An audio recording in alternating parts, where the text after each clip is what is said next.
Ayan, nagkasundo na kami nila bossing, nila madam. Papreserve sila ng Evo 4 naman na gray. Ayan. Ayan, Evo 4 na gray. Lahat malinis na. Okay, okay na tayo madam ha. Madam, boss. Ayan, thank you. Ayan, magandang araw mga bossing. May customer na naman tayo. Ayan, sila madam.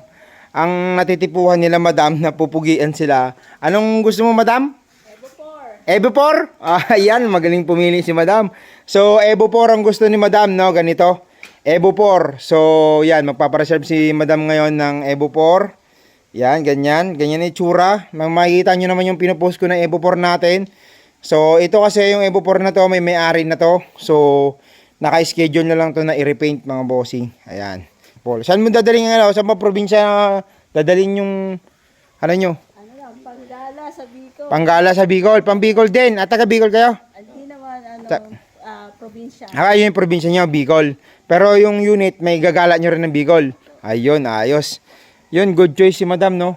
Ito may mga naka-reserve tayo dito, mga ano yan eh. Gagawin mga Evo 3, Evo 4, Evo 5, Evo 6. So, yan, nagustuhan nila, madam, itong Evo 4. Yan. Okay ka na dun, madam?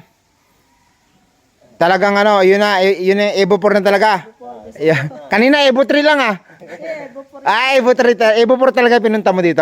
Dahil nakita mo talaga pan ka na Evo 4, no. Anong kulay nga, madam? Kulay gray. Kulay gray. Yung mags niya naman, anong gusto niyo kulay? Blue. Kulay blue? Ayos Tapos yung caliper niya, blue na rin yung dun sa pinakaloob. Ayun, okay. Nakasundo na kami nila bossing nila madam. Okay na tayo madam ha? Okay, thank you po. Boss, thank you. Salamat sa tiwala. Okay. So, ganito yung papagawa natin sa kanila. Evo 4. Yan mga bossing. Okay.